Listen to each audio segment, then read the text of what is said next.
You don't have a discipline problem, you have a novelty addiction. Oh, absolutely. That is the exact core of it. Welcome to this deep dive, everyone. Today, we have a mission designed specifically for you. So if you are that person who, loves diving into a new topic or a new hobby or a project with just intense enthusiasm. Only to find that energy mysteriously vanishing a few weeks later. Exactly. If that is you, you are in the right place. It is an incredibly common experience, Mhm. and yet we see so much unnecessary guilt attached to it. People really internalize that drop-off in interest as a profound personal failure, like a fundamental flaw in their character. Right, they think I just lack grit or I have no willpower. Yeah, but the reality is just far more complex. It's deeply rooted in our evolutionary biology and our neurochemistry. We are basically dealing with ancient biological systems trying to navigate modern expectations. Which is wild. And we've gathered a really fascinating stack of materials for you today to prove exactly that. We are pulling from cutting-edge neuroscience papers on brain stimulation and sustained attention, psychological theories from the 1920s. The 1920s stuff on interrupted tasks is just mind-blowing, by the way. It really is. Plus modern insights on ADHD, habit formation, and even some deeply personal anecdotes from chronic project starters. So our goal today is to unpack exactly why you feel so incredibly motivated during the initial stages of a new idea, but then quickly lose interest. We're going to explore the biological and psychological forces at play here, things like dopamine depletion and the tension between novelty seeking and long-term consistency. And by the end, we will give you concrete, scientifically backed strategies to keep your focus alive and build what we'll call your finishing muscle. So, okay, let's unpack this. To truly decode this cycle, we have to kind of examine the anatomy of the spark. Think about the exact moment you begin something new. You are experiencing this intoxicating cocktail of energy and hope and, projection. It feels amazing. It does. And the neuroscience behind this initial phase is completely fascinating. When your brain encounters a novel, exciting activity, it essentially lights up a very specific pathway. It becomes completely flooded with dopamine. Now, culturally, we often call dopamine the feel-good chemical, but that's a slight mischaracterization, right? Yeah, exactly. It's a bit of a myth. Dopamine is actually the chemical of anticipation and reward seeking. It's the neurochemical equivalent of a biological imperative whispering, keep going. A massive reward is right around the corner. That distinction between feeling good and anticipating feeling good is just so crucial. Totally. Dopamine is what creates that intense high and that hyper-focus. It's that feeling where the rest of the world just sort of fades away. And the sources we reviewed have some incredibly relatable examples of this phenomenon in action. Oh, the 3 a.m. rabbit holes. Yes, it's that biological urge that keeps you up until 3 a.m. researching the absolute best pottery wheels on the market. You know the feeling. You have 20 browser tabs open. You are comparing torque specs on motors, reading hundreds of reviews. And you are completely convinced that ceramics is your ultimate life calling. Exactly. Or maybe it's planning an elaborate garden renovation. You're drawing up blueprints, researching soil pH levels, ordering exotic seeds, and designing a layout that would just make the neighbors weep with envy. And in that moment, at 3 a.m., your brain is functioning under a beautiful delusion. You genuinely believe that this time will be different. The dopamine makes the execution of the project feel not just possible, but inevitable. You feel like you've already finished it. Right. You are experiencing the reward of the finished garden or the perfect clay pot before you have touched a single pile of dirt or wet clay. Wow. But then there's an inevitable drop-off. And this is where the biology turns against you. It's a phenomenon known as motivational decay. Let's really dig into that mechanism. Because if dopamine is the fuel that gets us researching pottery wheels, what exactly causes the tank to empty so suddenly? It basically comes down to tolerance and prediction errors. In the beginning, you are running entirely on the neurochemical fuel of novelty.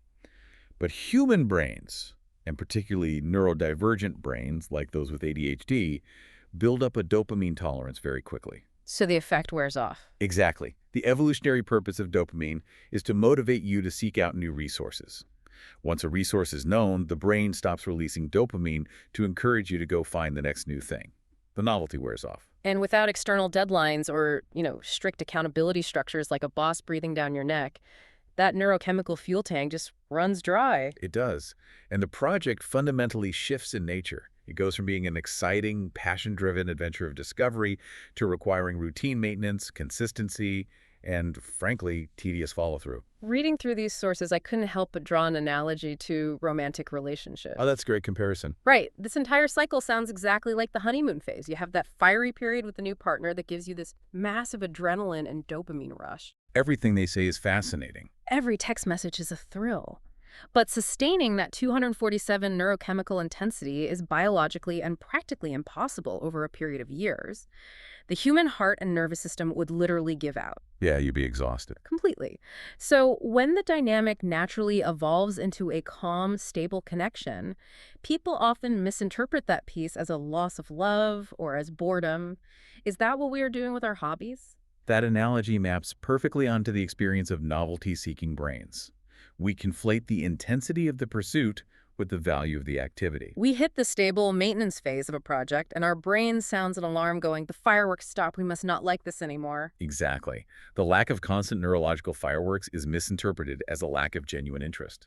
And when that realization hits, the behavior is almost universal. We abandon the project. We just drop it. We do. And that abandonment leaves a physical footprint.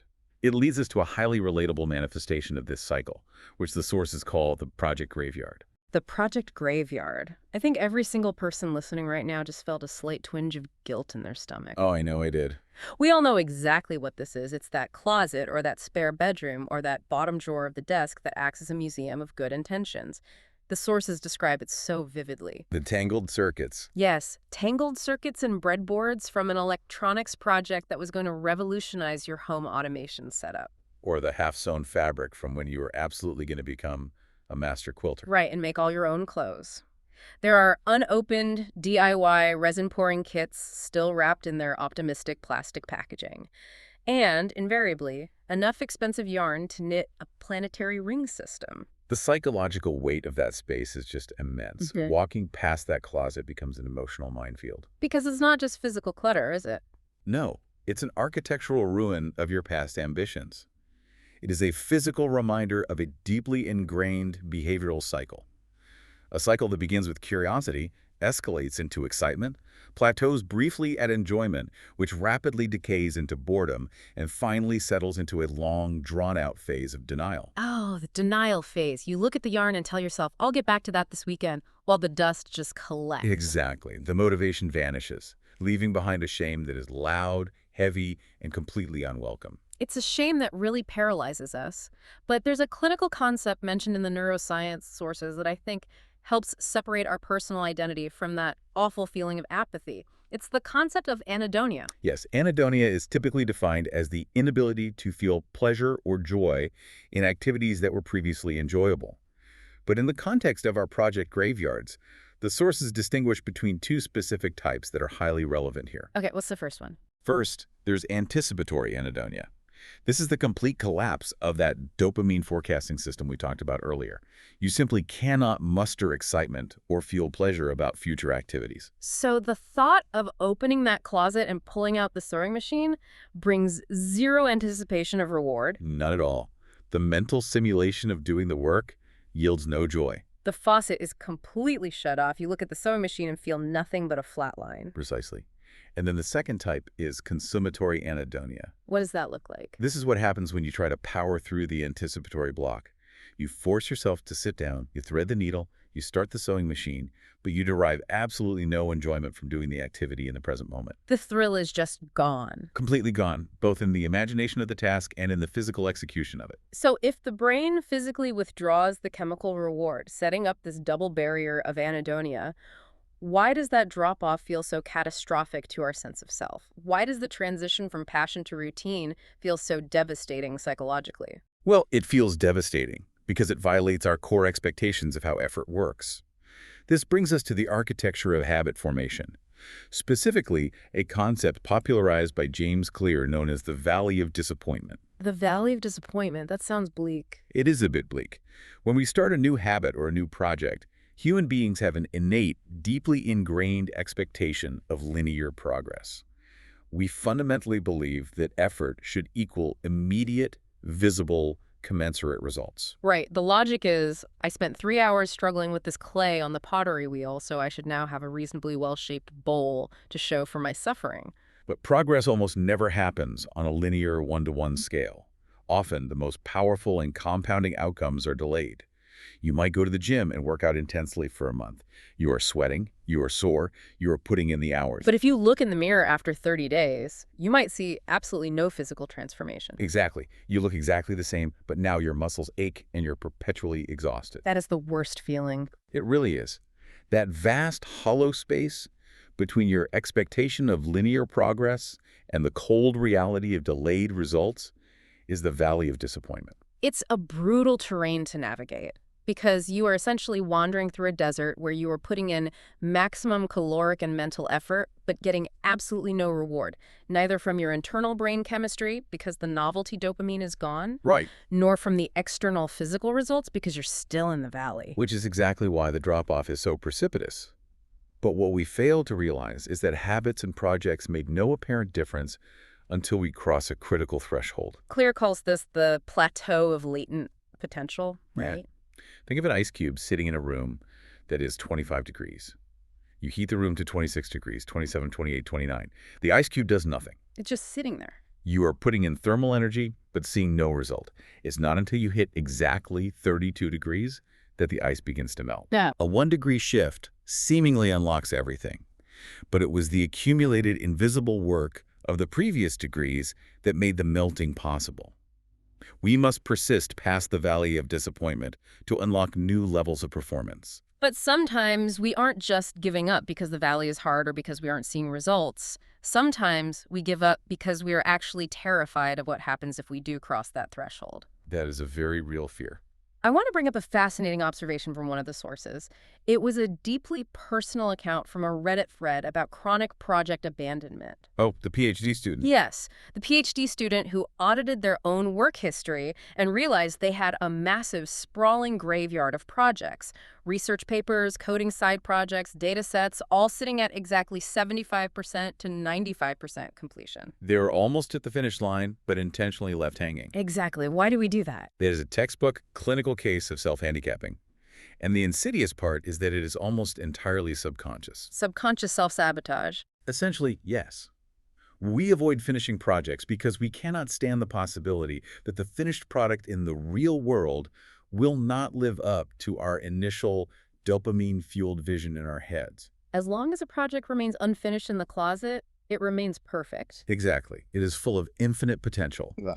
But the exact moment you declare it finished, it collapses into a single reality, becomes subject to gravity, to flaws, and most terrifyingly, to judgment. It's the ultimate ego protection mechanism. The subconscious logic is basically, if I finish the sci-fi novel and it turns out to be objectively terrible, then I am a terrible writer. Right, but if I never finish it, if I leave it at chapter 20 forever, I can still tell myself I'm a brilliant novelist who just hasn't had the free time to finalize my masterpiece. It's a preemptive strike against your own vulnerability. It is. If the final product isn't perfect, we fear it means our identity isn't as great or talented as we need it to be. The PhD student on Reddit had a massive epiphany about this. What did they realize? They realized they were suddenly discovering insurmountable methodological problems or fatal flaws in their research right at the 90% completion mark. You were making them up. Subconsciously, yes. Yeah. They were inventing roadblocks specifically so they would have a defensible excuse to abandon the work. That's incredible. It is identical to a violinist who intentionally stays up all night or subtly strains her hand the day before a massive concerto. If she plays poorly, she can blame the lack of sleep or the strained hand, thereby protecting her core belief in her fundamental musical skill. It is wildly irrational, but so incredibly relatable. It makes so much sense of why the last 10% of a project feels 100 times heavier than the first 90%. So how do we break out of that specific psychological trap of self-handicapping? The paradigm shift happens when you decouple your personal value from the quality of the outcome. You have to realize that finishing a project is a valuable skill in and of itself, completely, regardless of whether the final product is a masterpiece or garbage. There is a brilliant illustrative story from the sources, a classic anecdote about a ceramics professor that perfectly captures the mechanics of this shift. I love this story. Please lay this out because it perfectly encapsulates the solution to the perfectionism trap. Okay, so a ceramics professor walks into his studio on the first day of class and splits his students into two distinct groups.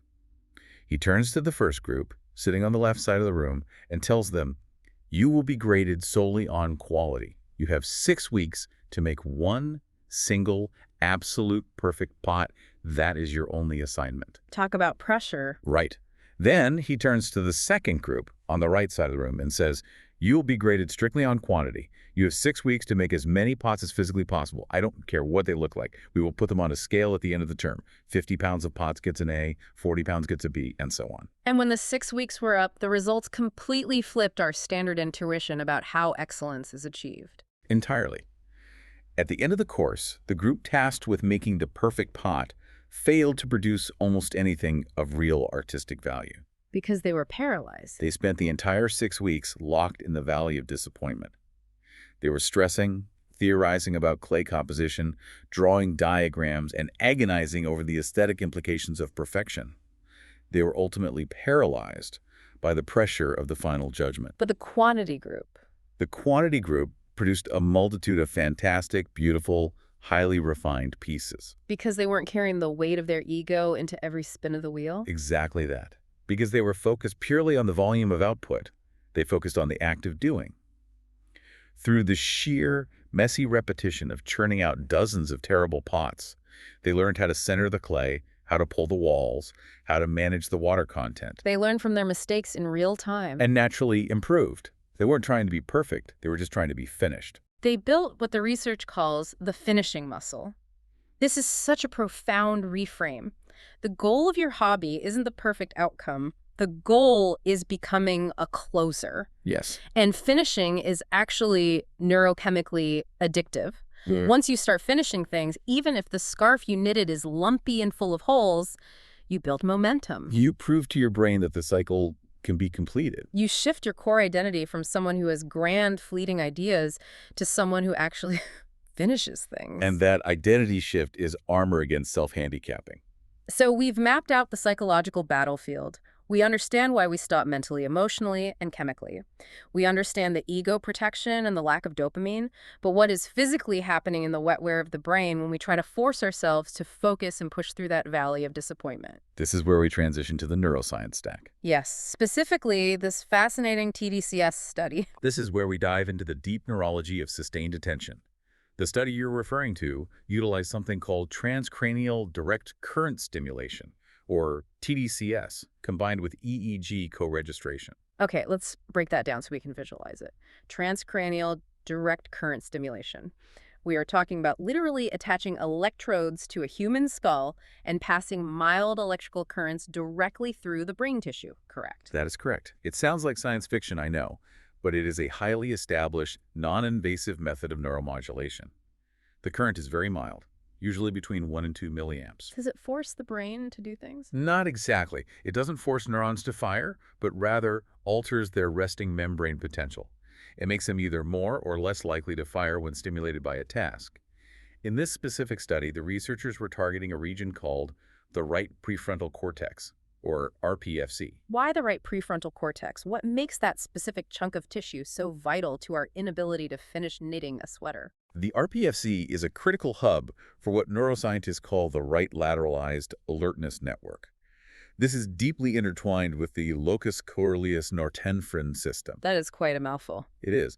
To put it in relatable terms, this system is essentially the engine behind the non-spatial aspects of your attention. It governs your general overall state of alertness and, most importantly, your cognitive endurance. Meaning? Your biological capacity to sustain focus on a single, unchanging task over an extended period of time. It's the part of your brain that has to stay online when the dopamine of novelty has evaporated. Okay, so they took a group of older adults who specifically demonstrated suboptimal sustained attention. What was the actual physical methodology? How did they zap them? Right, so in the 1020 International System, which is the standardized map neurologists use to place electrodes on the scalp, they applied an anodal electrode over position F4, which corresponds to the right frontal cortex. What does an anodal electrode do? An anodal electrode sends positive current inward, which generally increases neuronal excitability. It makes the neurons in that area hyper-responsive. Then, They placed a cathode, the negative, reference electrode over the vertex, position sheaths, right at the top center of the head. Okay, so the circuit is complete. Yes. While this electrical circuit was active, they had the participants perform grueling, monotonous, sustained attention tasks while simultaneously recording their brain waves with an EEG. So they are electrically priming the alertness network and the results. Did making those neurons hyper-responsive actually allow these people to focus better on a boring task? It did. It significantly improved their performance. But what's fascinating here is the underlying mechanism, like how the electricity improved their focus. Because the EEG let them see it happening in real time. Exactly. The EEG readings allowed researchers to see the brain's internal communication. The stimulation increased early visual attention. Specifically, it enhanced an electrical signature in the brain called the selection negativity, or SN component. The selection negativity component. What does that actually mean for the person looking at the screen? The SN component represents the brain's early sensory processing of visual stimuli. When you look at an object, your brain has to quickly decide, is this relevant to my goal? Okay. The electrical stimulation made the brain much faster and more robust at identifying relevant visual information.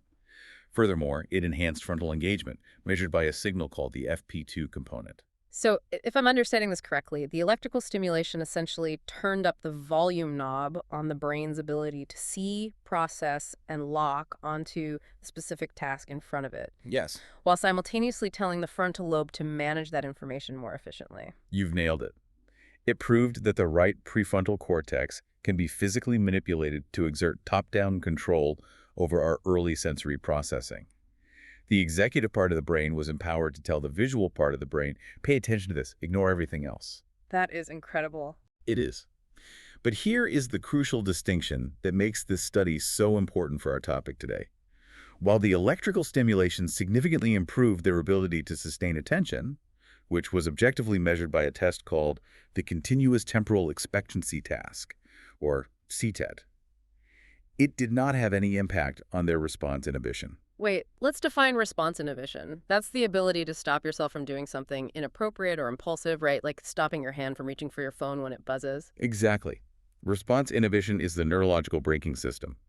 In the study, this was measured by a separate cognitive test called the SART random task, where participants have to withhold a button press when a specific rare target appears. And the electricity didn't help with that at all. Not at all. The brain stimulation didn't help them use the brakes. It only helped them hold the steering wheel straight on a continuous task. That feels like a massive revelation. It fundamentally changes how we view focus. What's fascinating here is how this research completely separates the neurology of just holding attention from the neurology of stopping an impulse. We usually lump them together as just discipline. We do, but they are geographically and chemically different mechanisms in the brain. You might have immense neurological endurance to focus on knitting, but if your response inhibition network is weak, you will still drop the needles the second your phone vibrates. Okay, wait. I have to push back here because this is starting to feel a little dystopian. How so? Well, if my sustained attention is literally a matter of electrical currents, neuronal excitability, and F4 electrode positions in my right prefrontal cortex, are we just doomed? If my dopamine has naturally dropped off and my RPFC isn't firing on all cylinders because I'm tired, do I need to go to the garage and hook my temples up to a car battery just to finish planting my basil seeds? I strongly advise against the car battery approach. Being goodness. No, DIY brain zapping is definitely not the actionable takeaway here. Yeah. The reason we are exploring this deep neuroscience is to prove a point about capacity. Capacity in what sense? The study is vital because it scientifically proves that sustained attention is a finite biological resource. It is not an infinite magical well of moral character. We have to respect our neurology. Because if we ignore our biological limits, if we try to force focus purely through sheer willpower, guilt, or stress when the tank is empty, It leads to absolute disaster. you're talking about burnout, but not just feeling a little tired. No, we are talking about systemic collapse. The sources differentiate between traditional workplace burnout and a highly specific, dangerous phenomenon termed hyperfocus burnout. Let's explore that distinction deeply, because the personal essay we pulled from Attitude magazine describes this exact disaster vividly. Yes, that was a harrowing read. It really was. The author, a man with a lifelong history of neurodivergent hyperfocus, was put in charge of a massive, failing, high-stakes project at his corporate job. The timelines were incredibly unrealistic, the pressure was immense, and the demands were completely unreasonable. Standard logic says a person in that situation would back away, complain to HR, or start phoning it in. But he didn't. He dove headfirst into the fire. He found the sheer impossibility of the task highly engaging. And that reaction is the hallmark difference. Traditional burnout is usually defined in the literature as a chronic mismatch of time, demands, and rewards. A person is asked to do too much with too little time for too little pay or recognition. So they disconnect. Exactly. Over time, they become exhausted, they mentally distance themselves from their job to protect their sanity, and they become cynical. They want to escape the stressor. But this author didn't want to escape. The crisis became his singular obsession. He was running toward the burning building. Because the crisis provided the ultimate neurochemical cocktail. In hyperfocus burnout, which is almost always triggered by immense pressure layered on top of a high-focus activity, we don't turn away from the stressor. We fuse with it. We fuse with it. Driven by profound fear, often existential fears, like, if this project fails, my entire career identity is over, my reputation is ruined, and my family will be destitute. The brain bypasses the RPFC and locks onto the task using a primal survival circuit. You push far past your mental and physiological strain limits. You are operating on pure adrenaline and cortisol. The author noted that he would literally forget to eat lunch, forget to drink water, forget to use the bathroom for 10 hours at a time. His physiological signals were being completely muted by the focus. Because the brain perceives the unfinished project as a literal life or death threat, akin to a predator outside the cave. Wow. It creates a terrifying positive feedback loop of productivity. You are getting so much done, you are solving complex problems at lightning speed, and you feel so intensely effective that your brain tells you to push even harder. So the hyperfocus acts as a powerful analgesic. Exactly. It masks the accumulating physiological and neurological strain until an inevitable catastrophic peak. And when the peak comes, the crash is devastating. The author of that essay made a point that really stuck with me. He noted that traditional advice for burnout, like take a long weekend, try to reframe your mindset, or ask for a bonus to increase your rewards, wouldn't have worked for him at all. Because he didn't feel unrewarded, he felt hyper-engaged. The work was the reward, but his body couldn't sustain the electrical and chemical output. It took him 6 years to recover from the physical and mental toll of that singular episode of hyperfocus burnout. It's a stark warning. It highlights the profound danger of trying to out-willpower our own biology. We cannot treat our brains like infinite combustion engines. So if we step back and synthesize everything we've covered so far, we have established that finishing projects is incredibly hard. It's terrifying to our egos because of the subconscious self-handicapping trap. Yeah. It's neurologically taxing because it requires the RPFC to sustain electrical activity without the help of dopamine. And it's potentially dangerous, leading to severe hyperfocus burnout if we try to force it through fear and adrenaline. Given all of that, it seems like the logical thing to do is to just accept our project graveyards and never try to finish anything again. And yet we don't do that. No, we don't. And that is the great paradox. Despite all the pain, the exhaustion, and the fear, our brains actually crave completion. The unfinished projects haunt us. They haunt us actively.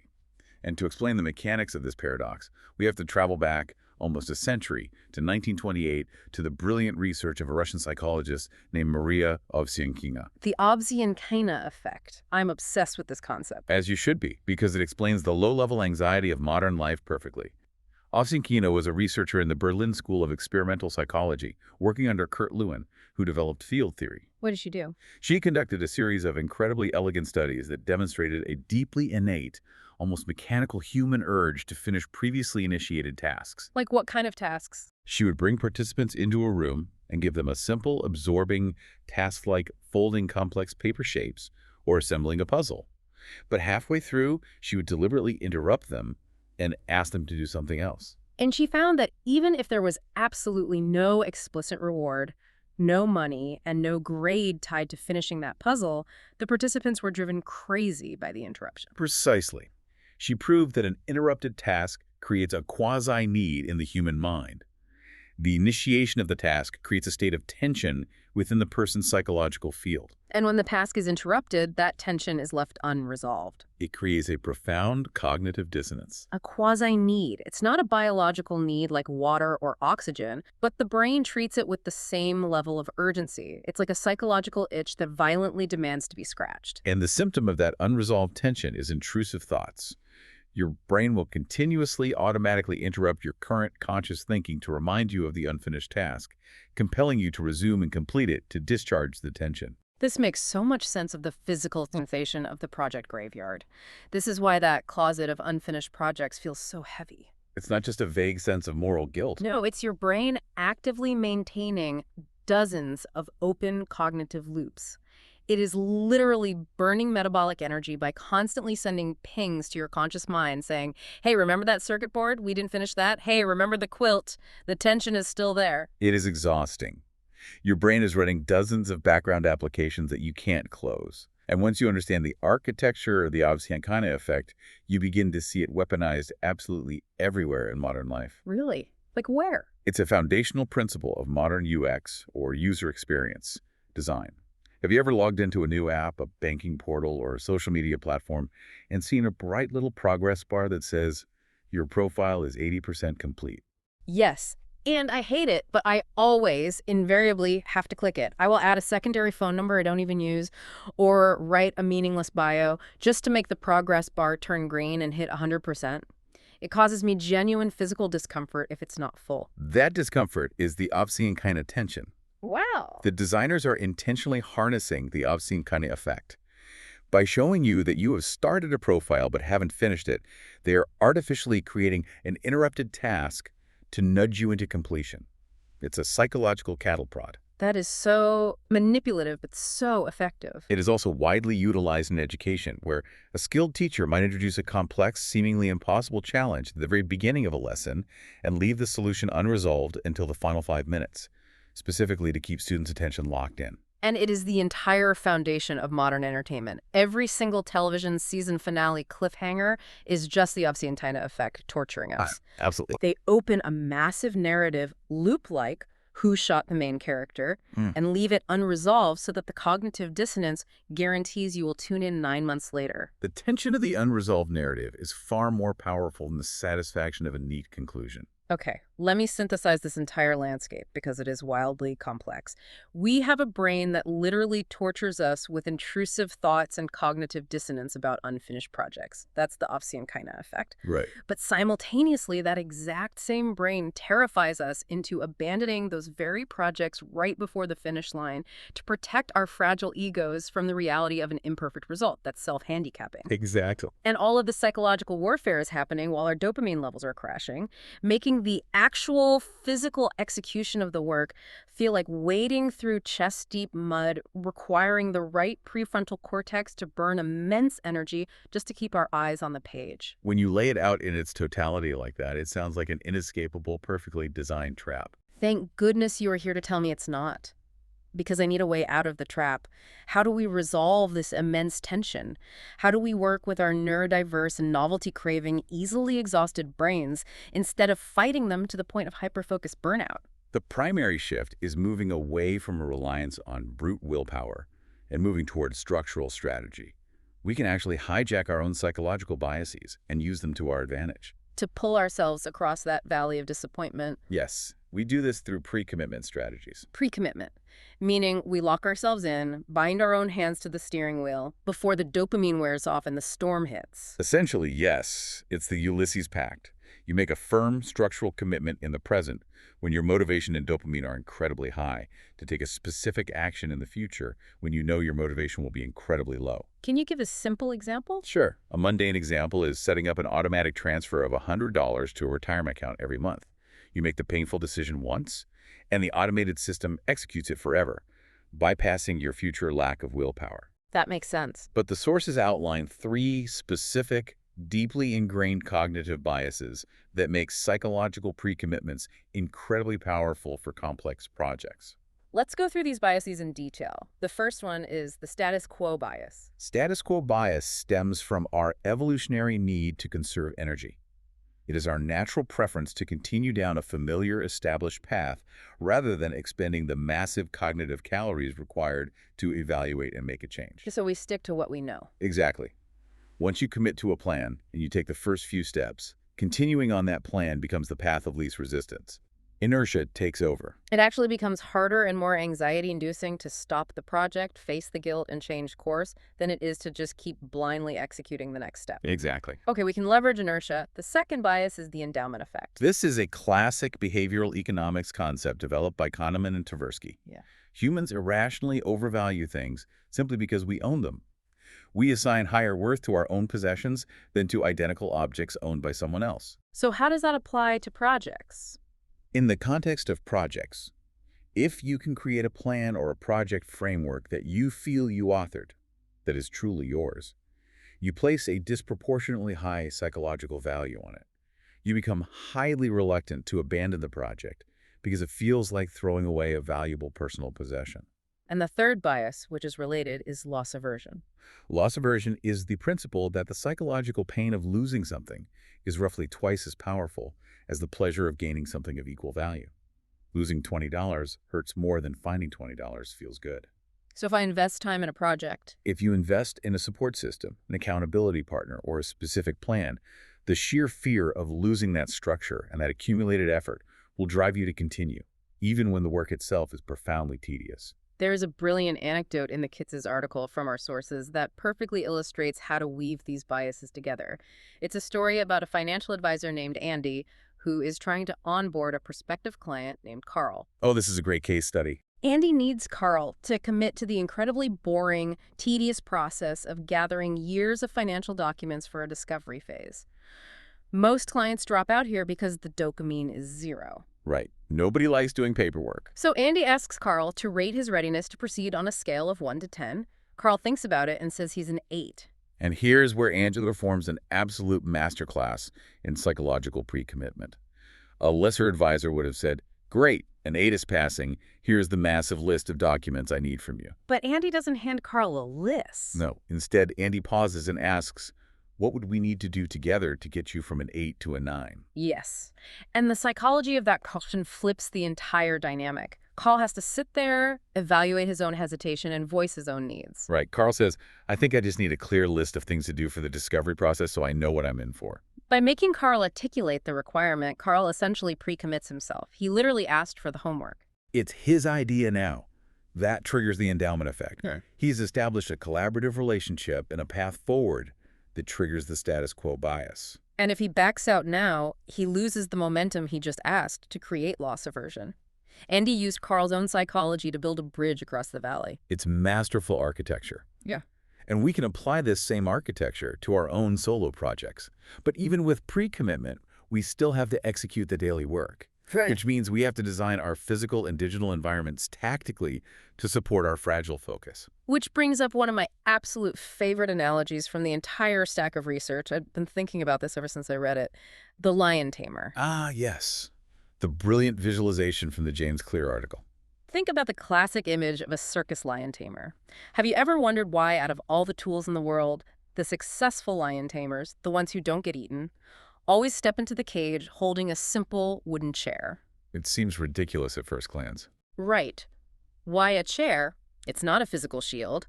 A 400-pound lion could turn a wooden chair into toothpicks in half a second.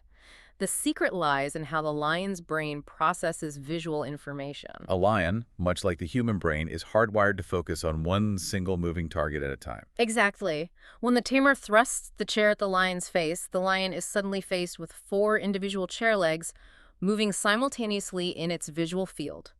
Its singular focus shatters. The lion's brain tries to track all 4 legs at once, gets completely confused, overwhelmed, and inevitably it freezes. It paralyzes the predator. It is a stunning, perfect metaphor for modern distraction. It really is. We humans are exactly the same. When we finally sit down at our desk to execute the difficult maintenance phase of our project and we have 4 browser tabs open, our smartphone is buzzing on the desk, an email notification pops up in the corner of the screen, and there are scattered papers everywhere. We are the lion facing the chair. Our visual and cognitive focus shatters. We get overwhelmed and we freeze. We open a new tab and start looking at pottery wheels again to escape the paralysis. To finish anything, we have to ruthlessly remove the chair.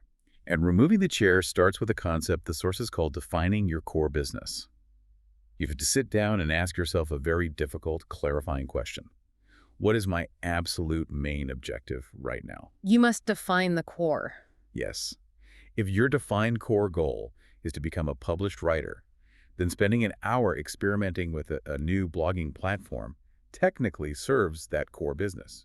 It's an adjacent skill. But suddenly deciding that to be a good writer, you need to learn conversational French. While intellectually interesting, does not serve the core business.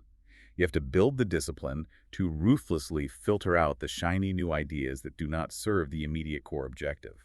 But what about the project itself? Let's say I've defined my core business. I'm writing the book, I've closed the tabs, I've removed the distractions, I've thrown the lion tamer's chair out the window. Good first steps. How do I actually get the work done when the sheer scale of the project still feels completely paralyzing? The sources outline two critical tactical steps: visibility and continuous breakdown. First, you must manage visibility. Keep your active projects where you can naturally physically see them in your daily environment. Do not pack the sewing machine into its travel case and hide it in the graveyard closet. No, absolutely not. Visibility aids are highly fallible working memory. Seeing the manuscript on your desk or the canvas on the easel acts as a gentle, natural, low-friction nudge to re-engage with the obscene keen attention. Out of sight truly is out of mind, especially for an ADHD brain. If it's in a drawer, it literally ceases to exist in the physical universe. Exactly. Second, and this is where most people fail, you have to break tasks down. Now, everyone knows the advice: break it into smaller pieces. It's the most common productivity advice out there. But here is the critical error. Most people only break tasks down at the very start of the project, when they're high on dopamine. They make a great outline. But then reality hits. Right.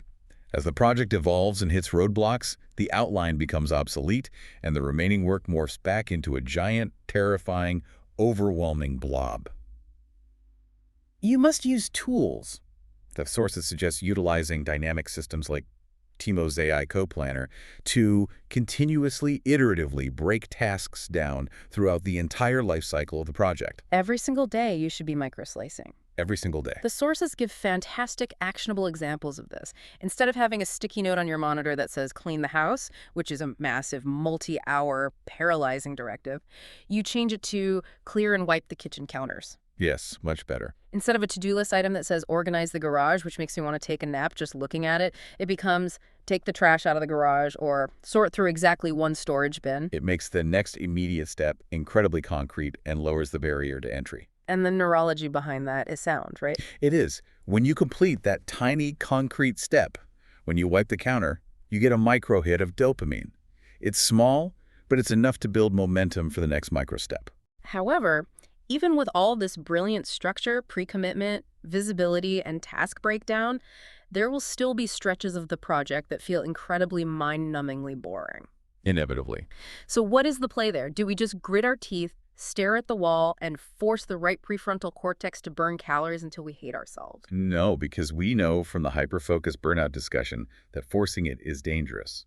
Instead, we hack our novelty-seeking wiring. How so? Instead of abandoning the boring project to go find a brand new shiny hobby, you artificially inject novelty into the current boring project. You hunt for what we call micro-interests. How does one artificially inject novelty into doing their taxes or editing a manuscript? What does that look like in practice? It means changing the parameters of the execution. Change your physical environment. If you've been editing your manuscript at your desk for 3 months, take your laptop to a bustling, unfamiliar coffee shop. Do the new environment tricks the brain? The new sensory inputs satisfy the brain's craving for novelty while keeping you tethered to the work. Or try a completely new tool or software to accomplish the same old task. Learn a new keyboard shortcut protocol. I like that. Or let yourself go down a fascinating, slightly tangential historical rabbit hole related to your project. If you're writing a novel and losing steam, give yourself permission to spend 2 hours researching the exact, hyper-specific type of maritime clothing your secondary character would have worn in 1840. So you're throwing a bone to the novelty-addicted part of your brain. You are satisfying the craving for discovery and newness, but you are keeping that energy strictly tethered to the gravity of the main objective. Precisely. We often think the fastest way from A to B is a straight line. But sometimes, when dealing with the human brain, the scenic route is the only route that will actually keep you engaged long enough to prevent you from abandoning the journey entirely. Okay, let's explore the final frontier of this dilemma, because this is where the conversation gets incredibly profound. Let's do it. What if we have done everything right? We have pre-committed, we have removed the lion tamer's chair, we have continuously broken the task into atomic, microscopic steps, we have injected micro-interests by working in 6 different coffee shops. And yet, And yet, the spark is unequivocally, undeniably gone.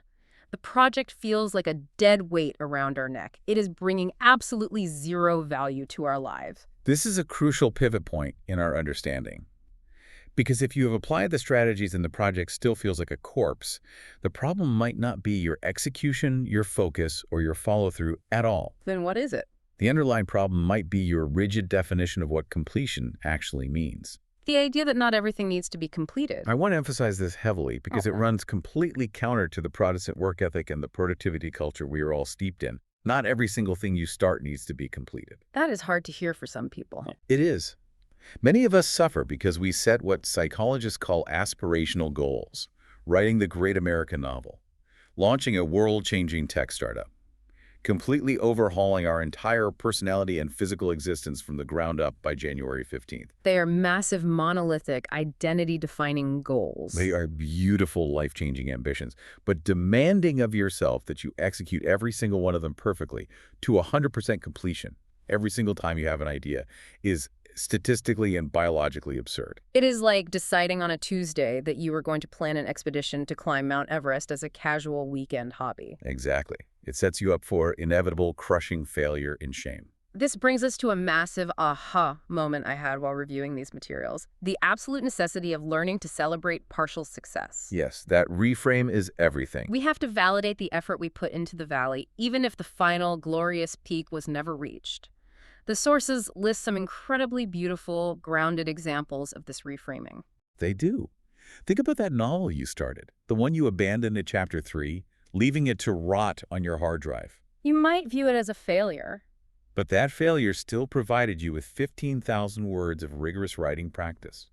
It helped you develop an ear for dialogue, and it forced you to construct 3 solid, 3-dimensional characters. You are a better writer today because of that abandoned draft. Think about the elaborate vegetable garden you half-planted in May before the brutal summer heat made you quit watering it in July. Was it the neighborhood envy-inducing oasis you planned? No. But it still yielded 2 solid months of fresh basil for your kitchen. It got you outside in the sun for dozens of hours. Or the grueling new workout routine you stalled on after 6 weeks. You might feel guilty for not having a six-pack, but your body doesn't care about your guilt. Right. You still built permanent muscle memory, you improved your cardiovascular baseline, and you permanently lowered your resting heart rate. You don't have to cross an arbitrary finish line for the journey to have fundamentally altered and improved you. Which fundamentally radically changes how we must view that closet, that spare bedroom, that bottom drawer, the project graveyard. It changes the architecture of the space completely. When you reframe your outcomes, the graveyard ceases to be a monument to your inadequacy. It is not a graveyard at all. It is a trophy case. A trophy case. I love that image so much. It removes the emotional minefield. It is physical, tangible evidence of a mind that is constantly buzzing with ideas. It is proof of a mind that sees incredible possibilities everywhere it looks, and most importantly, a mind that possesses the sheer, beautiful audacity to actually try something new. That is so freeing. We must embrace profound self-awareness, paired with immense self-compassion. The granular skills you learned, the specialized tools you acquired, the fleeting but genuine joy you felt in those initial dopamine-fueled weeks, those are permanent, irreversible gains added to your character. So to summarize the massive psychological and neurological journey we've been on today for our listener, you are not broken because you lose interest in things. Not at all. Your brain is quite literally evolutionarily wired to love the dopamine rush of the new. When you start a project, you are stepping onto an incredibly steep battlefield. You're fighting an uphill war against the valley of disappointment. The cognitive dissonance of the Ovseen-Kina effect. And the subconscious, ego-protecting fear of imperfection. But as the science shows, you are not powerless against your own biology. Exactly, by removing the lion tamer's chair to eliminate visual and cognitive distractions. By utilizing the power of pre-commitment biases. By continuously breaking tasks into micro steps so you never face the whole terrifying mountain at once. And most importantly, by giving yourself the radical permission to celebrate partial successes and redefine what done actually looks like, you can take control of your focus. You can build that finishing muscle on your own terms without burning yourself to the ground. If we step all the way back and connect this struggle to the bigger picture of a human life, I want you to consider this framework. What if the human mind was never meant to be a rigid industrial factory that only produces finished, perfectly polished goods on a predictable conveyor belt? What if instead your mind is a complex, wild ecosystem?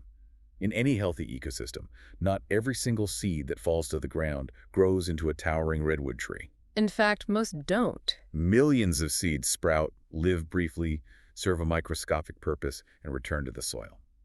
But those abandoned projects, the half-written novels, the tangled circuit boards, the messy clay pots, they aren't failures. It's are the compost. They're the compost. They are the rich, dense, diverse foundation of skills, micro-interests, and varied experiences that will eventually create the perfect fertile ground for the one massive, undeniable idea that you absolutely will see through to the very end. What a beautiful, liberating way to view our own creativity, which leaves us with a fascinating, provocative question to consider tonight. I'm ready. If finishing is a muscle, and all of our abandoned projects are just incredibly rich compost, what is the one project in your trophy case right now that has finally fermented enough to be brought back to life? If you open that closet today with a new mindset, you might find that the ideas in there aren't dead at all. They were just waiting for you to acquire the right tools to finish them. To the listener, your relentless curiosity is not a liability. It is your absolute greatest asset. Keep starting things, keep learning, keep failing, and keep growing your ecosystem. Thank you so much for joining us on this deep dive. Until next time.